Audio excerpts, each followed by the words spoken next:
caso di Dio. Cari amici e compagni, non sono in grado, a causa di collegamenti aerei non corrispondenti agli orari della conferenza, di indirizzarmi a voi direttamente, venendo nella Roma eterna, ma desidero contribuire al lavoro della riunione in forma scritta e al tema di eccezionale importanza per la pace in pericolo, soprattutto nei Balcani e in Europa, non solo in Serbia, ma altrove nel mondo. Noi abbiamo sostenuto con argomenti, ed è stato accettato come valutazione di molte organizzazioni come la nostra, che il nazifascismo è stato sconfitto militarmente in Europa e oltre il nostro continente nel mondo, con la capitolazione dell'armata nazista di Hitler alla fine della Seconda Guerra Mondiale. Ma da qualche parte le sue radici rimangono nella mente di chi fu amnistiato e al momento, in una varietà di modi, crescono sempre più, minacciando addirittura di distruggere alcuni stati e popoli. Che dire? Per citare solo i nostri ricordi indimenticabili, quando la NATO, condotta dagli Stati Uniti, ha selvaggiamente bombardato la Serbia utilizzando uranio impoverito alla fine del XX secolo, e prima ancora esse esercitavano a guerre civili e religiose e pulizie etniche degli indesiderabili, definendoli come minoranze nello Stato jugoslavo, prendendo come esempio per alcuni quando ne avevano bisogno. Che dire di Iraq, Libia, Siria, che cosa dire delle colonne di malcapitati che stanno scappando da Asia e Africa in cerca di salvezza sul suolo europeo? Perché nessuno chiede di chi è la mano che li ha costretti a lasciare la loro terra nativa, che è il primo motore di quell'azione vergognosa. E solo dalla provincia serba del sud del Kosovo e Metohija, come è possibile, perché era un gruppo di banditi dalla foresta alla fine del secolo scorso, anche se indicato dalle autorità degli Stati Uniti come pericolosi terroristi, vietati ovunque essi compaiano, diventare improvvisamente accettabili per Washington e parte dell'Unione Europea. Mentori li stanno imponendo come Stato con nessuna copertura del diritto internazionale e nella Carta delle Nazioni Unite, anche se non hanno nessuno dei caratteri necessari, e chiunque sia serio per riconoscerli a causa di maltrattamenti su base quotidiana dei rimanenti serbi e delle altre persone che non hanno accettato una folle idea di fare una grande Albania, che riflette l'intenzione di conquistare gran parte dei Balcani con il consenso di alcuni sponsor occidentali, ossessionati dai propri interessi. Subnor della Serbia ha informato le organizzazioni di molti veterani nel mondo, in particolare sugli eventi ultimi messi come rottura degli accordi esistenti di Pristina di fronte ai moderatori europei a Bruxelles.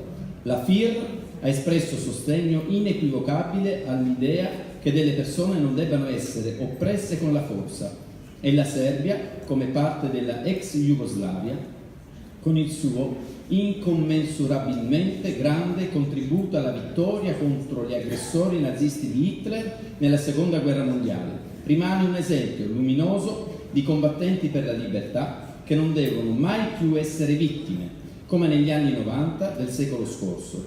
E oggi, ancora una volta, davanti all'assalto dai terroristi contemporanei che mettono a repentaglio gli elementari diritti urbani, derubando il territorio sul Kosovo e Metohija, contravvenendo alla risoluzione SB 1244 dell'ONU e minacciando altre zone. Quest'anno Subnor, convocato a Belgrado dagli antifascisti di tutti i Balcani.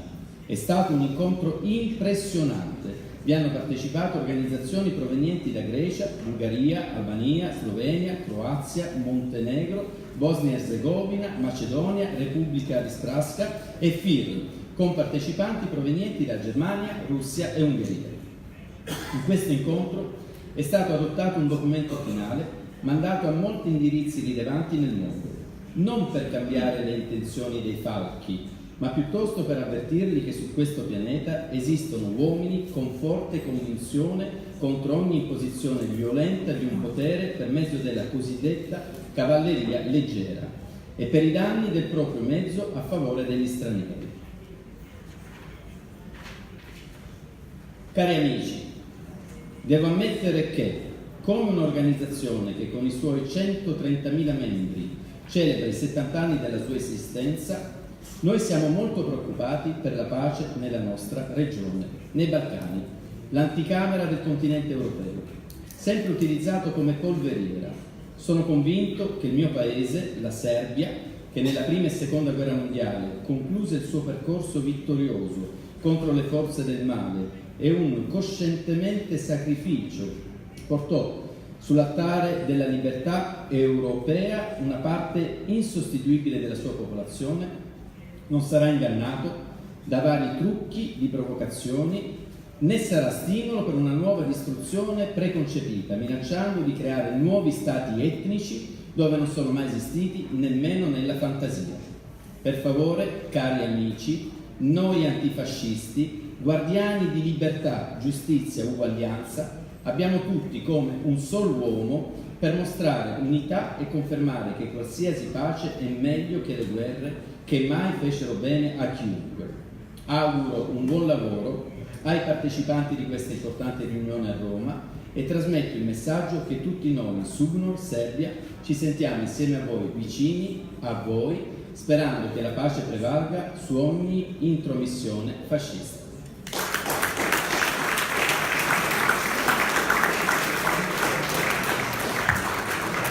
Grazie Vincenzo, questo era il messaggio che il presidente di Subnor Serbia ci ha inviato e, come vi dicevo, ho il grande piacere di avere qui con noi non soltanto una collega giornalista ma una deputata del Partito Comunista do Brasil, Manuela Dávila. Grazie. Grazie.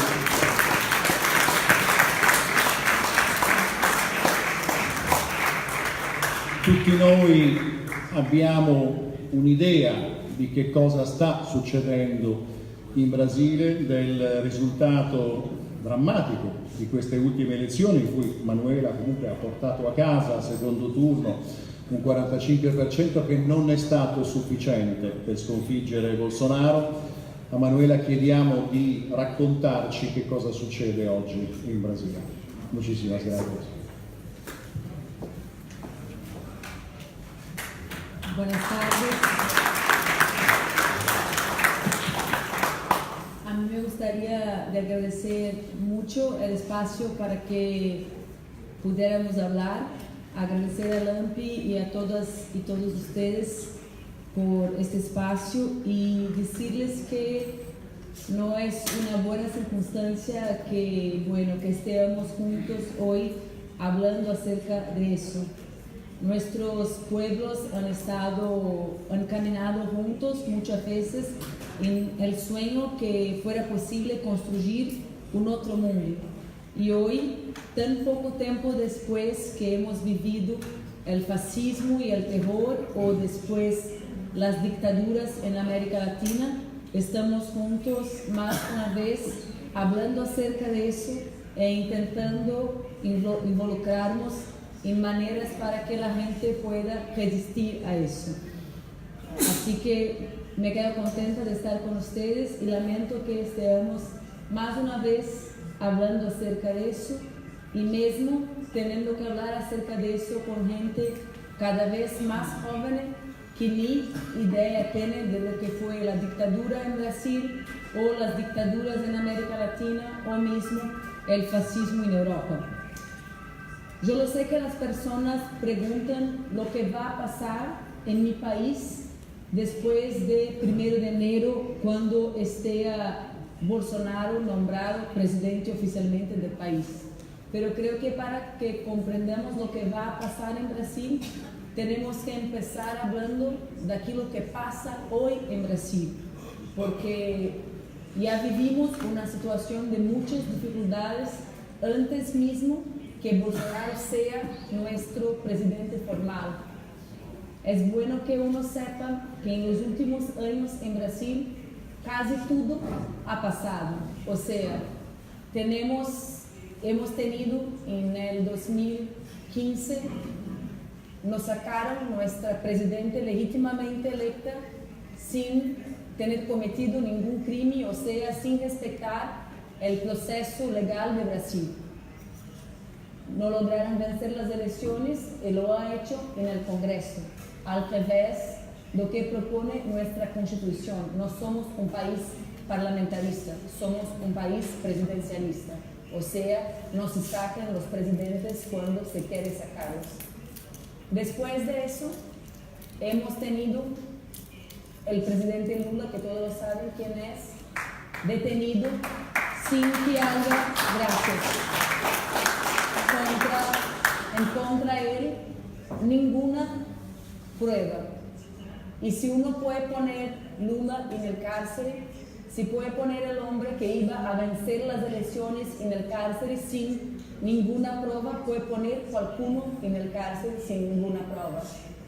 Después de eso, o un poco antes de eso, 15 días antes de que fuera detenido Lula, hemos tenido una parlamentaria nuestra de la izquierda de Brasil, Marielle Franco, ejecutada en la ciudad de Río de Janeiro en un crimen absolutamente político, y hoy, exactamente hoy, se completan 9 meses que ella ha sido ejecutada y no tenemos hasta ahora nada.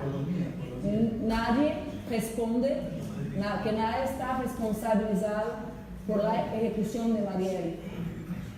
Lo digo los tres para que pensemos que no nos falta pasar mucho en Brasil, o sea, tenemos la detención de la persona más popular del país sin pruebas, han sacado nuestra presidenta, o sea, han ponido a alguien, han sacado el derecho del pueblo a elegir sus representantes cuando no han logrado vencer las elecciones, y después han empezado a matar a la gente, como han matado a Marielle. Y lo digo eso para que comprendamos que en ese escenario Bolsonaro se ha elegido. O sea, se ha elegido en un ambiente absolutamente de tensión política, de crisis económica, como todos ustedes imaginan, y además de eso, con las instituciones que hemos logrado construir solo a 30 años, porque solo tenemos democracia en Brasil hace 30 años, con esas instituciones absolutamente deslegitimadas. En ese contexto está la elección de Bolsonaro. Nosotros no sabemos exactamente cómo vamos a vivir bajo el gobierno de él. Tenemos lo que dice él, no tenemos necesidad de hablar por él. Él habla acerca de lo que tiene ganas de hacer y lo habla directamente. Él, por ejemplo, ha dicho que va a poner 100.000 personas en el cárcel, 100.000 personas de las organizaciones sociales o de los partidos de izquierda. ¿Cómo va a hacerlo? No lo sabemos. Él, por ejemplo, ha nombrado ministros que dicen, no los militares solo, sino ministros civiles, que han dicho y dicen muchas veces que la única manera de resolver los problemas políticos de Brasil es con las armas contra la izquierda o el movimiento de los trabajadores sin tierra. Por ejemplo, tenemos ahora con él y el hijo de él el anuncio que la gente que, ha dicho él, intento hablar en español, así que me perdonen que a veces hablo y después hablo más una vez. Ha dicho él que la gente que no concorda con sus ideas, que o se van para el cárcel o dejen el país, porque según él, la bandera del país es verde y amarilla y no hay espacio para la gente que tiene la bandera roja, o sea, la gente de izquierda. Lo digo todo eso a ustedes porque creo que a veces la gente pregunta, ¿es posible que nombremos él un fascista? ¿Es posible que digamos que él es posible que pase esto en democracia? Y yo creo que tenemos que tener los ojos abiertos porque la apariencia es de democracia, pero en verdad el capitalismo no necesita más de la democracia. Y entonces si hay la judicialización de la política, se ponen en cárcel a la gente sin pruebas, si el presidente dice que no hay espacio para los que piensan diferente, la democracia no es tan democrática. Además de eso, además de la violencia del Estado o lo que él habla como un futuro de violencia del Estado, tenemos algo más profundo que es la autorización de la violencia que él hace.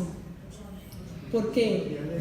Porque lo que estamos viviendo en Brasil y en el proceso que ha logrado el ejército Bolsonaro es el proceso de una especie de división de la sociedad donde no existen adversarios, existen enemigos.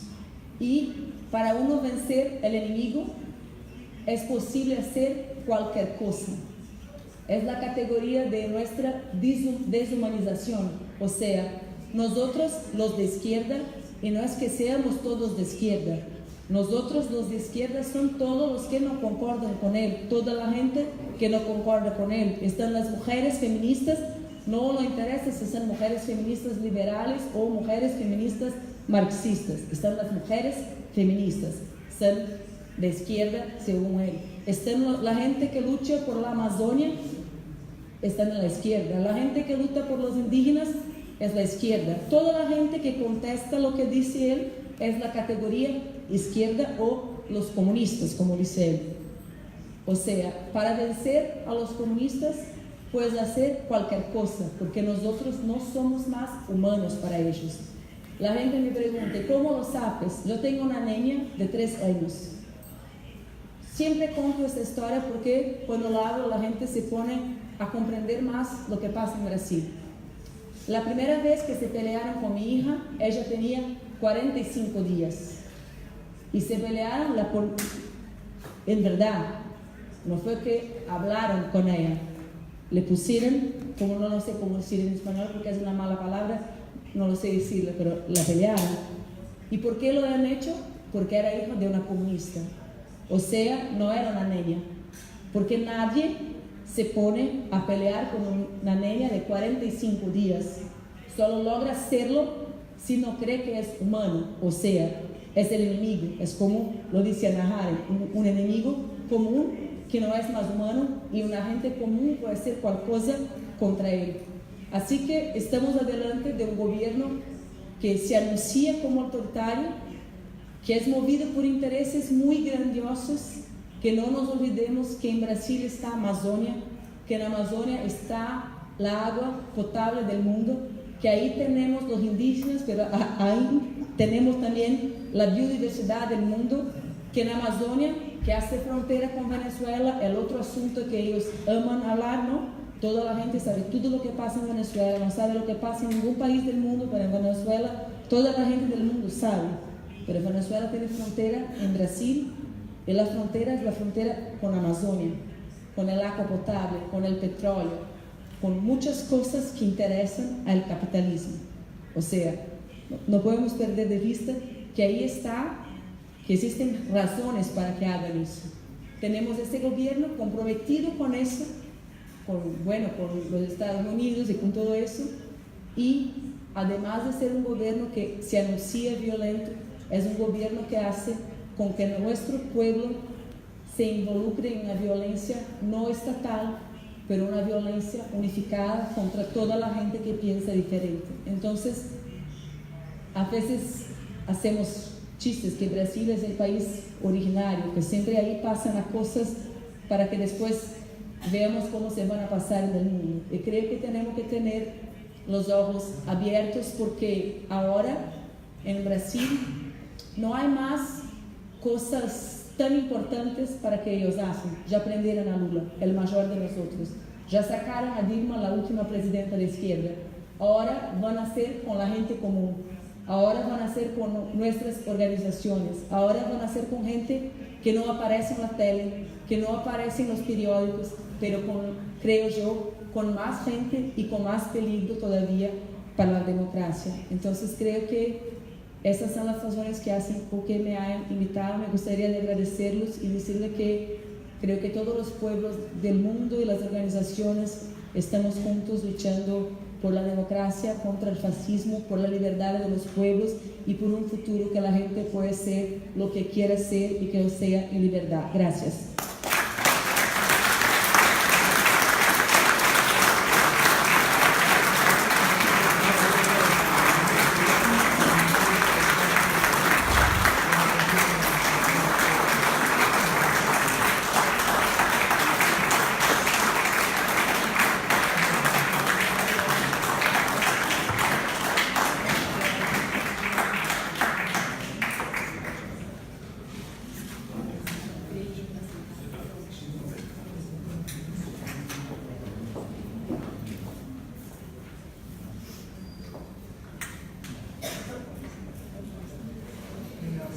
Grazie Manuela. 47 milioni di voti. Abbiamo ascoltato la voce di 47 milioni di voti in Brasile che non sono stati sufficienti.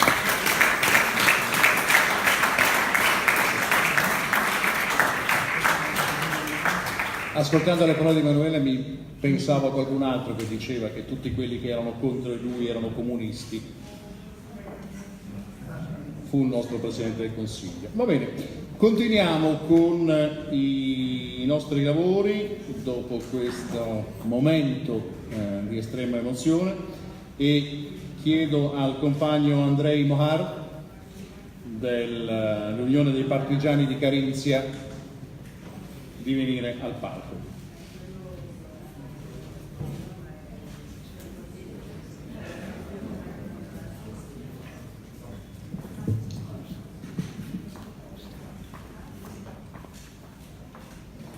Najprej želim poudariti pomen vsebinsko široko zasnovanega srečanja v Rimu, ki zrcali potrebo, da smo antifašisti, potomci in dediči protifašističnih in protinacističnih borcev, budni in pozorni za vse pojave, pa naj so še tako novi desnega ekstremizma in fašizma danes.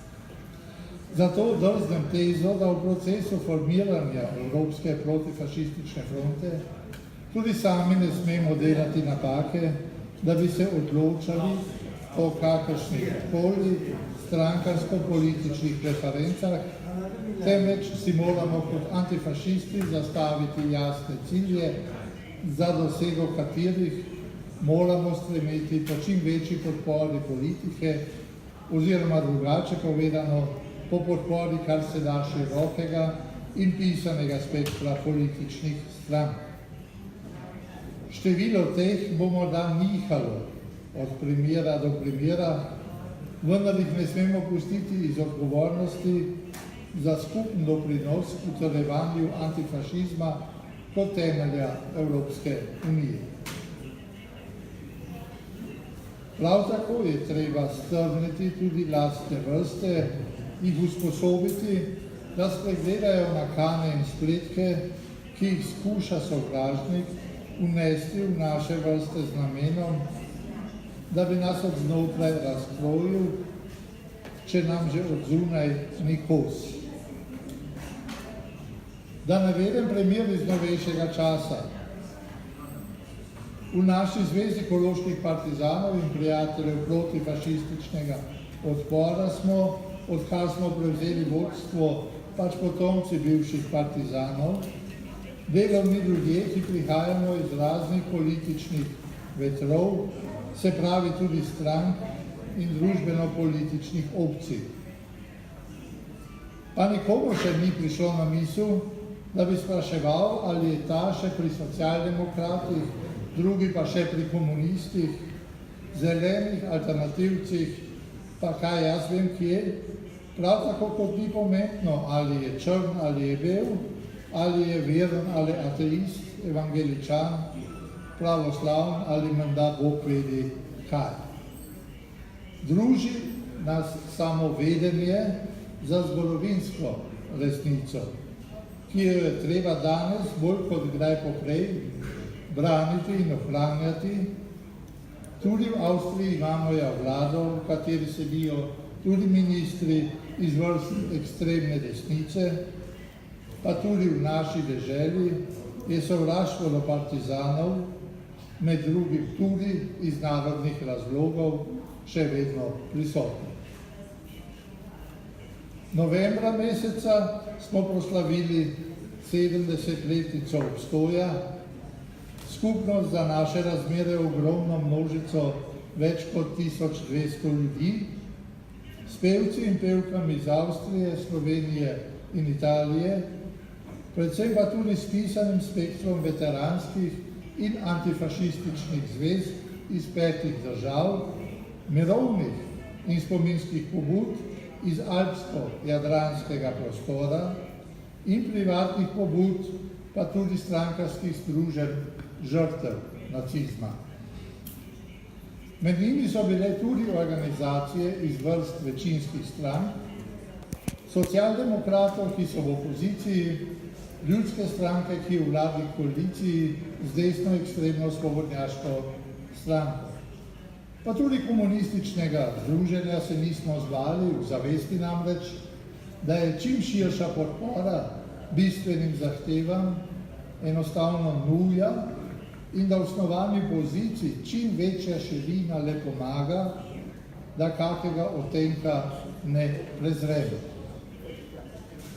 In se bom tudi pohvalil, da nam je uspelo na mah pridobiti že kar 25 pobud in zvez za podpis po tako imenovano celovško izjavo, ter da smo sprejeli dogovor, da bo 11. maj 2019 postal naš veliki dan, ker takrat želimo še bolj odločno in mogočno nastopiti proti zbolovanju hrvaških ustašev in neonacistov iz domala cele Evrope, pri nas na Koroškem, na tako imenovanem Libuškem polju, pri Pliberku, ali nekateri to poznajo pod oznako Playboyu.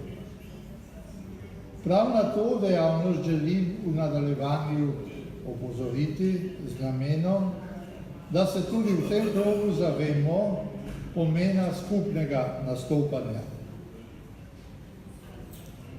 Evropska dimenzija teh ustaških srečanj se namreč kaže v zasnovi sami, v poskusih enačanja nacizma in fašizma s komunizmom, stalinizmom in titoizmom, torej z antifašističnim narodno-osvobodilnim bojem jugoslovanskih in sploh slovanskih narodov. Hkrati pa naj bi ta razprava zameglila pogled na značaj fašizma in nacizma, v primeru ustašev, pa ne samo na njih, pa tudi na kolaboracijo s Hitlerjem, tako da govorijo samo še o tragediji, kot da bi se ta bila začela šele po koncu druge svetovne vojne in na svetu nihče ne bi imel drugega poslanstva kot blatenja partizanskega odpora. Taki reviziji zgodovine se moramo upreti. V mnogih evropskih državah smo danes hkrati priča tudi raznim oblikam, kako desne ali sredinske stranke, na primer avstrijski kancler Kurz ali bavarska CSU, skušajo uvajati desno ekstremne sile v politično sredino. Če porde antikomunizem ne zaleže, pa je danes lažljivi pojem ksenofobija. Avstrija tako odklanja migracijski paket Združenih narodov. Podkancler Strache iz vrst desno ekstremne svobodnjaške stranke, predsedniku vlade Kurzu zato ploska. Hkrati pa njegov strankarski kamarad, notranji minister, sicer navidezno prepoveduje nacistično in fašistično simboliko, ob tem pa ne pove in ne sklene, kaj naj bi dejansko bilo kaznivo, recimo v zvezi z ustaško simboliko. Samo ustaški grb za črko U ali pa za prepoved zadostuje tudi že barvno obrnjena šahovnica. Po vrhu pa prepove v isti sapi tudi simbole kurdske komunistične stranke PKK in že ploska ves nazadnjaški tabor. Da torej o drugih državah V tem kontekstu niti ne govorim, slišali smo tudi o Braziliji, pa tudi že o drugih evropskih državah. Zato raje posplošim in ugotovim. Antifašistična usmerjenost danes ogrožajo tudi težnje družbeno-politične sredine, ki gradi ideološke mostove do protimigrantske in rasistične desnice. Vladajoča politična miselnost v Evropi trmasto sledi viziji neoliberalne preusmeritve kontinenta, s tem pa se poglablja socialna negotovost široke množice prebivalstva. Populistom pa tako odpirajo nove možnosti. Vendar, ker me priganja tudi čas, predlagam, da se zamislimo tudi še o vsakoletnih ustaških srečanjih sredi Koroške in Evrope. Ne gre samo za regionalni problem, regionalno provokacijo, temveč zadeva ima čisto jasno evropsko dimenzijo. Letos smo se prvič zoperstavili tej kršitvi antifašističnega izročila avstrijske državne pogodbe kot sadu antifašističnega odpora proti Hitlerju. Hkrati pa tudi kršitvi političnih prvin Evrope. 11. maja 2019 pa bo treba tudi zajeti rastočo pripravljenost ljudi v Evropi, da se skupno zoperstavijo rastočemu desnemu ekstremizmu. Zato spregovorimo v globalu tudi o tem, da se moramo priznati k oblikovanju neke evropske protifašistične zveze. Ta naj izrazi ali pa potrdi zvestobo Evropske unije tistim vrednotam, ki so omogočile, da se je Evropa ponovno rodila na ruševinah nacističnega in fašističnega nasilja. Evropska unija ne sme dopuščati niti najmanjših znakov oživljanja nacizma, antifašizem pa mora postati tudi v vsakdanu temeljno vodilo skupne Evrope. In ne nazadnje zagotovo tudi velja, da bi takemu antifašizmu sledila tudi mladina, kajti gre ja za njeno bodočnost. Ali pa dovolite, da zaključim s citatom iz omenjene Celovške deklaracije. Želimo razviti čezmejno sodelovanje in se medsebojno podpirati.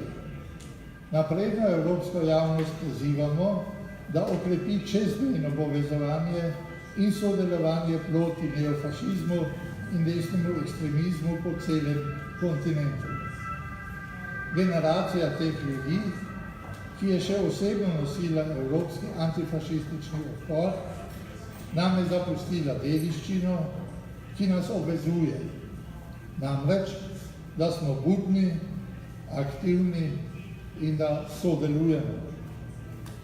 Kar smo začeli v Plivrhu proti ustaškemu in neonacističnemu srečanju, želimo globalno nadaljevati po vsej Evropi. Naš kontinent nikoli več ne sme postati kontinent rasističnega in človeku sovražnega izmejevanja. V tem smislu, no pasará.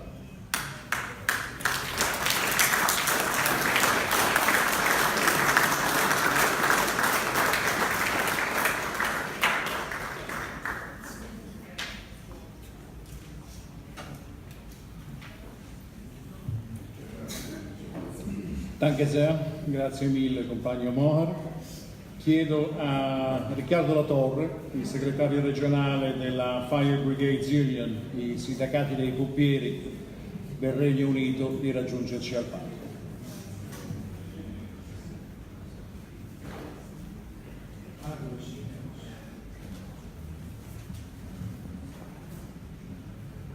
Cari amici, compagni, friends and comrades, I'd like to begin by thanking AMPI first for inviting us all here today and giving us the opportunity to be able to share ideas and experiences and learn from each other. And it feels particularly pertinent to be here in Italy today with Ampi, speaking on the subject of anti-fascism, because just recently in England, my union, the Fire Brigade Union, carried out some research together with Ampi Londra, and we discovered the inspiring story of the Pensiero Stringa firefighter partisan brigade in Torino. And that story revealed to us the selfless and courageous contribution our sister and brother firefighters in Italy made towards the liberation of the Italian people and Europe from fascism in that fight against Hitler's Nazis and Mussolini's black shirts. And that is a history that all firefighters can and should be proud of. But it's also a story that highlights the relationship between anti-fascism and firefighters by way of a unique and humanitarian connection and commitment that firefighters and their communities have with each other. So before I go on, I'd like to briefly offer a summary of the situation that we find in Britain today, because as I'm sure you're all aware, in Britain right now we currently have a particularly difficult set of conditions that we are working within due to the fallout from the Brexit referendum and an uncertainty really about how or even if that result is going to be delivered. To put it simply, we feel like a divided people, yet we're not divided along the familiar lines of left and right that we all know.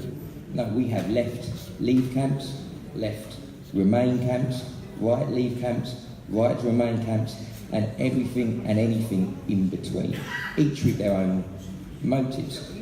But there is a constant thread that runs through all of this, and it is a thread of suffering and exploitation, the suffering and the exploitation of the working classes.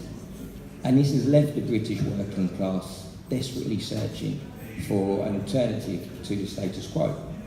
And it is that search for an alternative that in turn has created conditions for the far right, the extreme right, to raise its ugly head. It has emboldened them, it has allowed them to reinvent their purpose, to reinvigorate their propaganda, their activity and their organisation. Because today, as we've heard from many comrades in Britain, we live in a country where the working classes and the most vulnerable in society are paying the price of an ideological programme of austerity following the 07-08 crisis. The natural response of capitalism to a crisis of capital, to save itself, to protect the profit, to protect the excess before the people.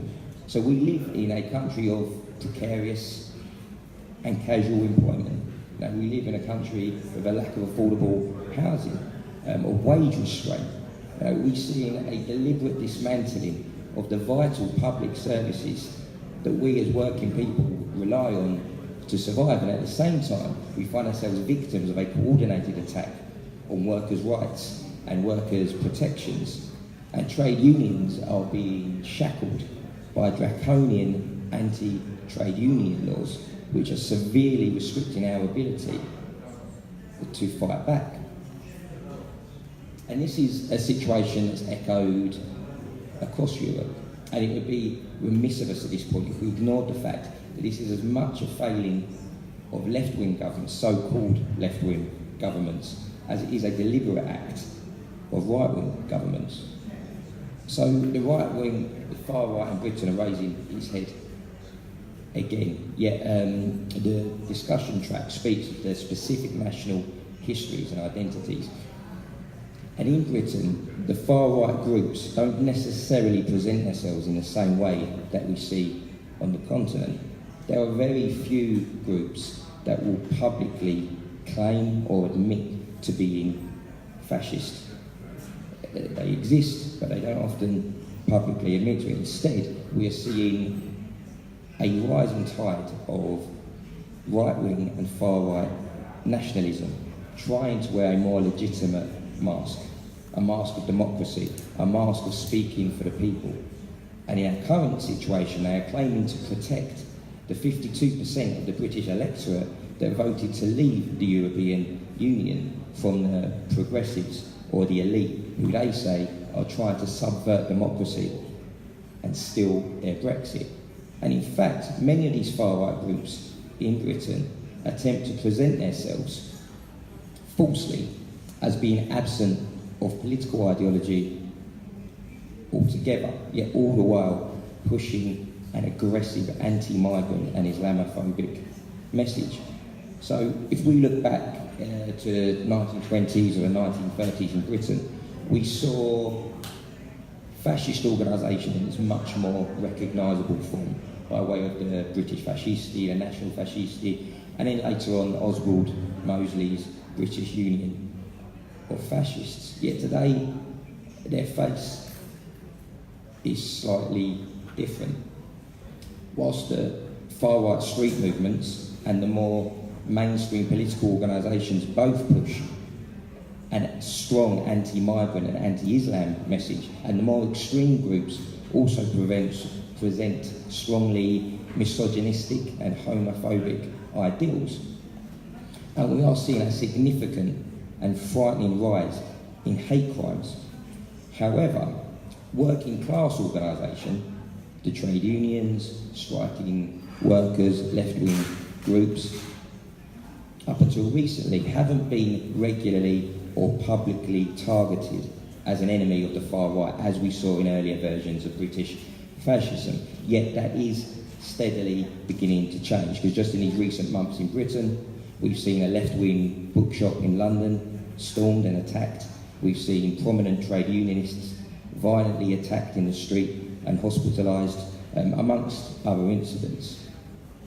And I think another significant and recent change in far-right activity in Britain has been the building of stronger links with fascist groups across Europe.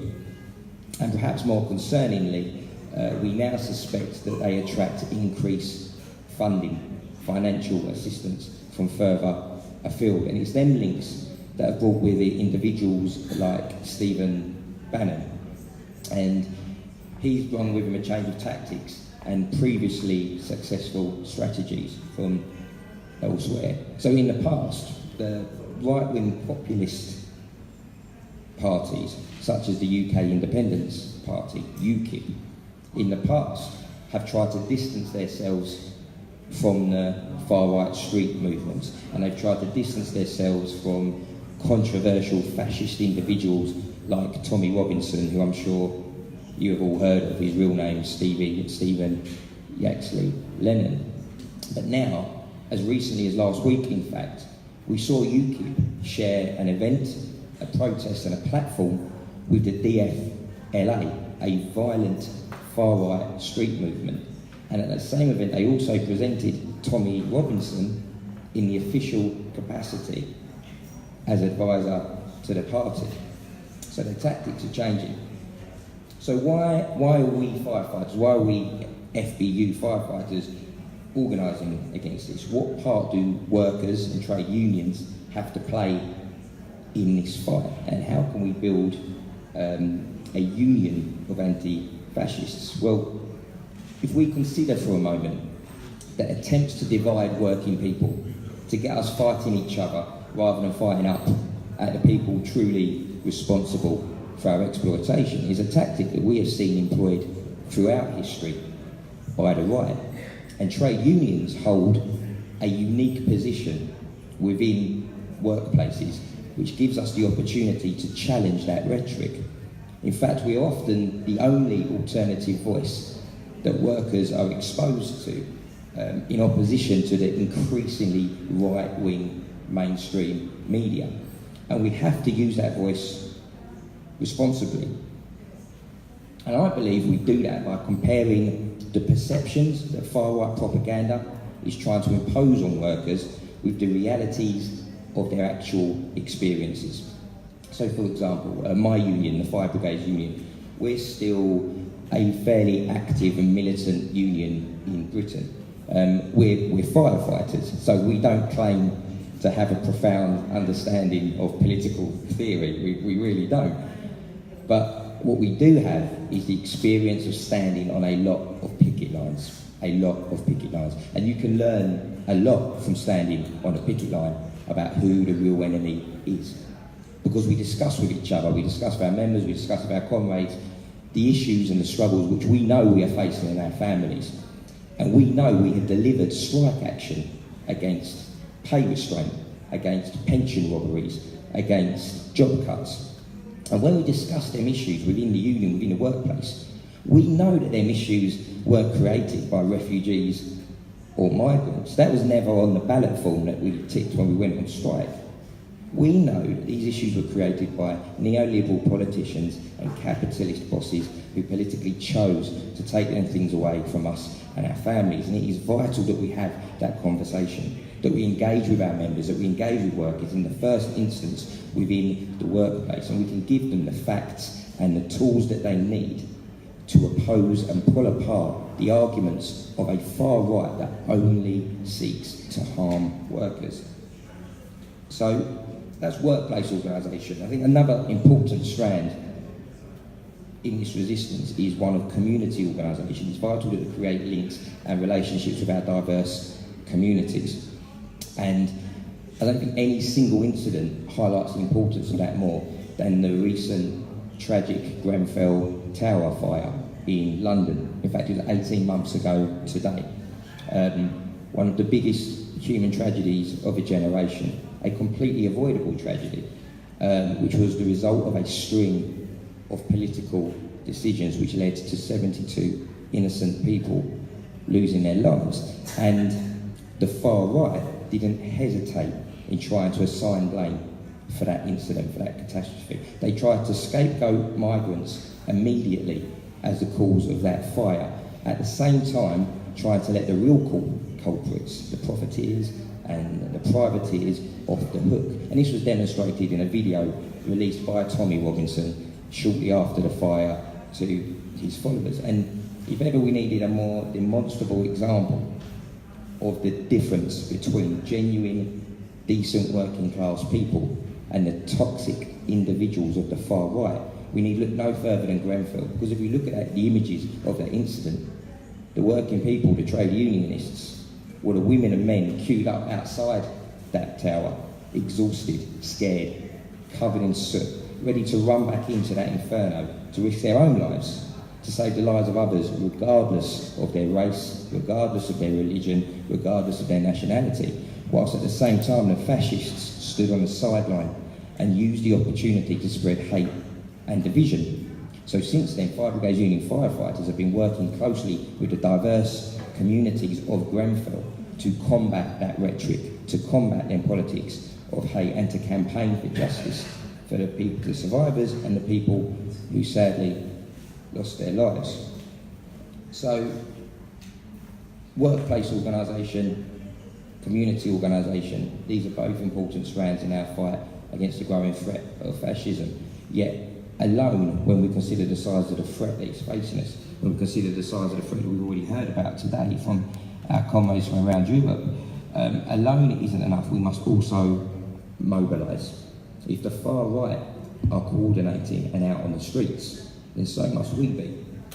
There must be a unified and organised working class movement to oppose these groups wherever they try to surface.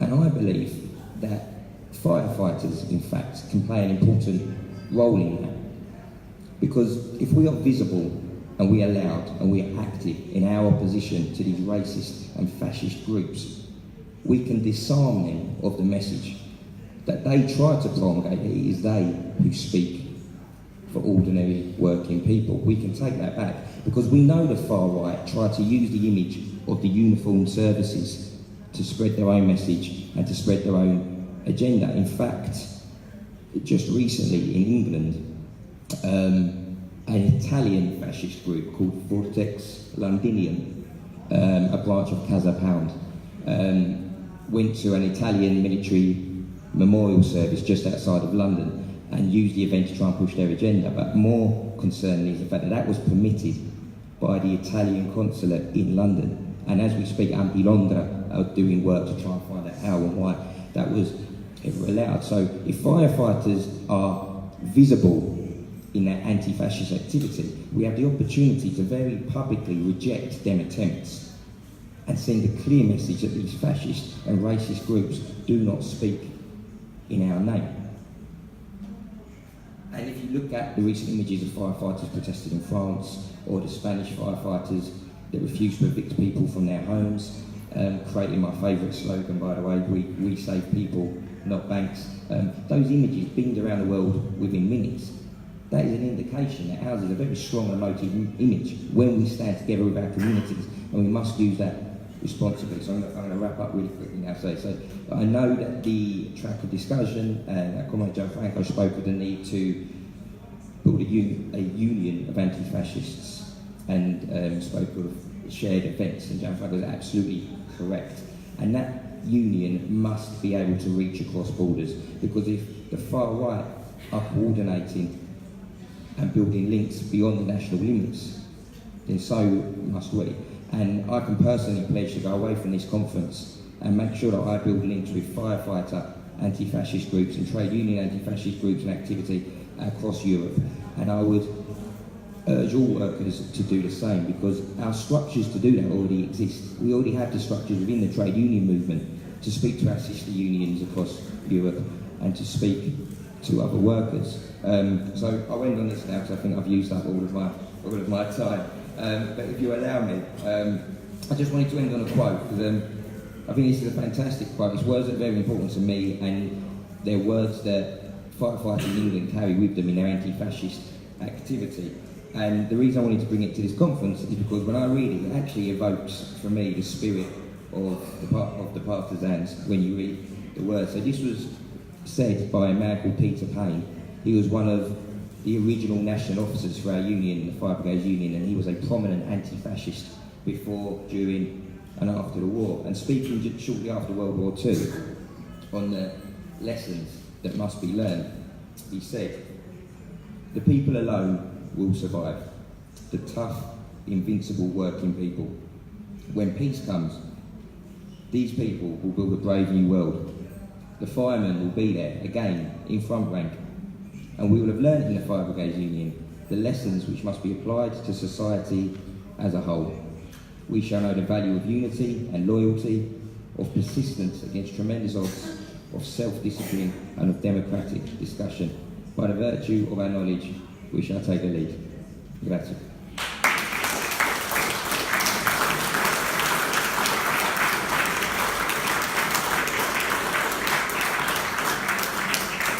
Grazie mille. Thank you very much, Riccardo. Credo che l'idea di un'unione che tocchi anche i sindacati e soprattutto i sindacati della funzione pubblica sia qualcosa di estremamente interessante da sviluppare. Continuiamo, ci avviciniamo alla conclusione di questa prima giornata e quasi alla conclusione, per ricordarci un ruolo importante, chiederei all'amico Ulrich Schneider, segretario generale della VVN-BDA e della Federazione Internazionale dei Resistenti, di venire qui con noi sul tavolo.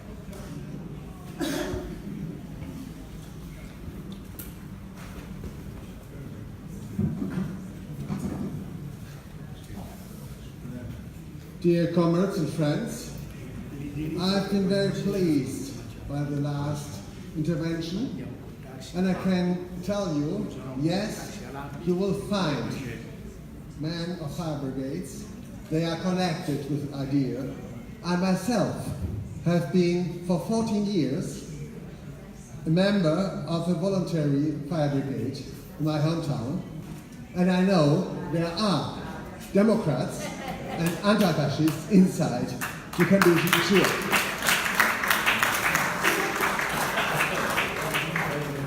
Let me say another word before I want to start with my intervention. I have heard several times the phrase, yes, we need the unity of anti-fascists. Yes, we need it. And we have it. We have it since long time. We have it since nearly 70 years. In the ranks of the International Federation of Resistance Fighters. It is the unity of anti-fascists, and a lot of number of members are inside. ANPI is one of the strongest one, and we are very proud of it.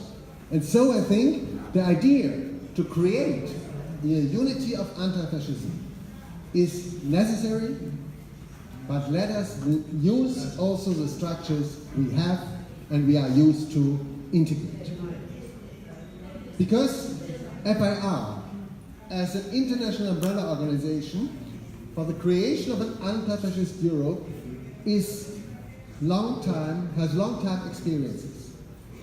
In political activities with the peace movement, the trade unions, as you mentioned in your intervention too, and other social movements, FIR and its member federations are themselves in their respective countries and on international level for the realization of the ideas of anti-fascism active. Thereby, FIR uses parliamentary and extra-parliamentary movements for the implementation of its goals. Of course, the anti-fascist organizations are not to compare with political parties. They should never work like or instead of political parties. It's impossible. Nevertheless, we should influence political discussions and also electoral campaigns with our goals. First of all, FIR and its member federations are active on the streets, in public debates, and by influencing the ideological mainstream against the uprising of extreme right and right-wing populist powers and groups. To organize public protests is important, on one hand, to restrict directly such neo-fascist activities and their acceptance, on the other hand, to influence the social debates in our sense. To restrict the neo-fascist activities, we can see a lot of very impressive examples in several European countries. I only will mention Austria, where the biggest political mass meetings took place in reaction of the right-wing government we have heard from our friend from Carinthia partisans. More than 80,000 workers, students and graduated ones demonstrated against extension of work time and social cut, and in that way against the right-wing government. In Germany, at the large-scale demonstration in Berlin in October 2018, about 240,000 people demonstrated their resistance to racism and the increasing right-wing groups and advocated active solidarity with refugees and migrants. In Italy, you know better than me, we saw several mass meetings against racist violation and for defending the anti-fascist ideals of the Constitution. In addition, last days we could realize mass activities in Spain against the success of the right-wing party Vox in Andalusian parliamentary election. However, it's not only helpful to be active against something or somebody. We, as anti-fascists, should give also a positive perspective to the people. We can do it as we did in our call for Europe. Some of you received the paper in the entrance when you came to the conference. This call for the election for Europe is a paper for the election of the European Parliament campaign 2019. Needless to say, we do not vote for any party, but we support all those who can help to bring our anti-fascist ideas to Europe a step forward. Our ideas of Europe came from the historical tradition of the common anti-fascist fight against the fascist barbarism. All powers of the anti-Hitler coalition, the soldiers of the Red Army and the Western Allies, the partisans and the fighters in the liberation movement, the resistance fighters, the deported and persecuted, the liberated ones from the camps and prisons formulated their ideas of a better political and social development. The oath of Buchenwald and the legacy of Mauthausen are examples for the common ideas of all anti-fascists for destruction of the fascism with its roots and creating a new world of peace and freedom as I promised in 1945, and it is still actual for us today.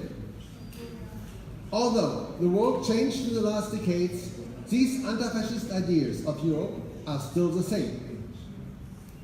That's why FIR and its member federation stands for a Europe which is opposing all forms of racial discrimination or xenophobia, working for refugees and minorities and guarantees human treatments for all, opposing all forms of Holocaust denial, destruction of memorials, falsification of history and rehabilitation of SS criminals, ensuring a social policy that guarantees all people work, education, food and adequate housing, representing Europe as a community in the interest of the people and not serving the rules of banks and great monopolists, advocating a peace policy based not on hegemony but on non-military conflict solution. As you know, this is not the today's reality in Europe. However, such a Europe is possible if citizens and if we are actively and audibly defend their interests. You may understand that also in the ranks of FIR there exist different political positions of the actual European Union and its institutions if they are able to realize the above mentioned aspects.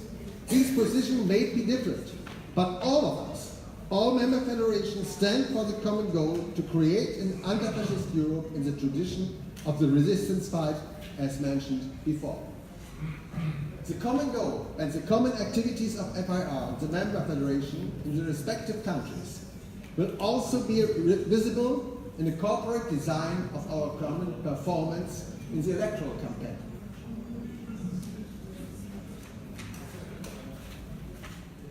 Here you can see a proposal FIR prepared as a master copy for posters, flyers, stickers and others. The only slogan is for Europe without racism and fascism. And this is the idea everybody is able to support.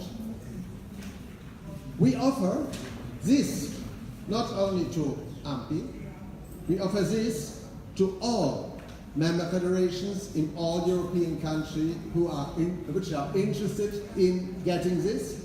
We will produce this with your logo and also with some text from you. So it is possible to influence also the public realization of the electoral campaign by our media. We try to influence also media report by our weekly newsletter because we see the necessity that the voice of anti-fascism must be heard louder than today. Every member federation is asked to repeat these materials to their national and local media. We are in contact to European networks to collaborate and to harmonize common activities. For example, European Network Against Racism, ENA, or the Youth Network United. To influence the electoral campaign is not a unique feature of FIR, but an interest of several groups and social networks. That's why we try to combine the powers by acceptance also of independence of all parties. That is the character of an anti-fascist policy of alliance.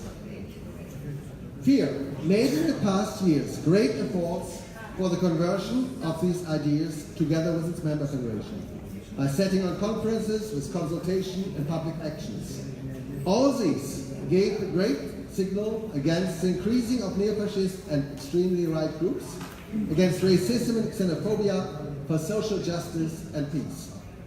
The FIR supports the international exchange of experiences and the cross-linking of active anti-fascist structures.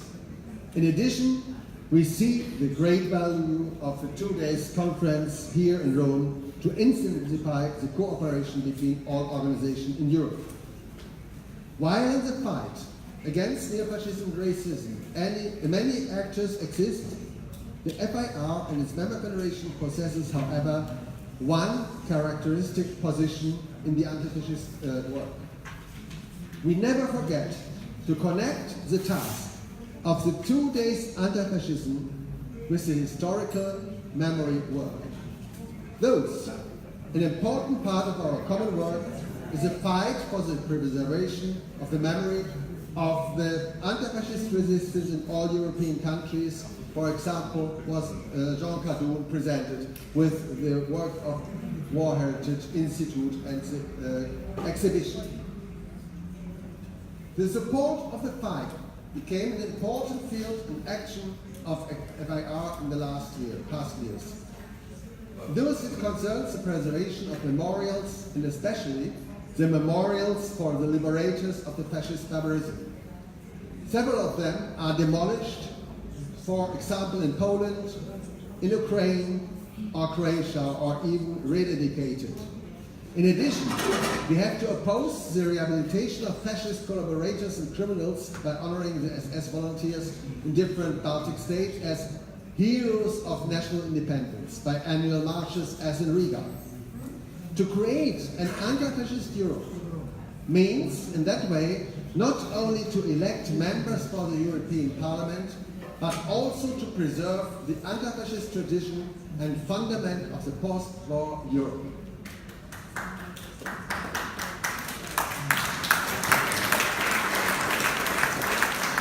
Let me find the conclusion. FIR and its member federations, and I hope all those who are here in the room, stands for an anti-fascist Europe where right-wing powers will not have any future, which bases on social and human rights, founded in the anti-fascist tradition. For these attempts, we need cooperators, and I hope you all will help to fulfill this task.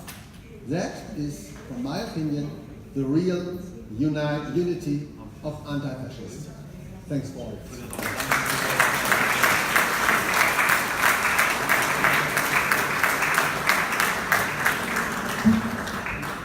Grazie mille Ulrich, thank you very much, danke sehr.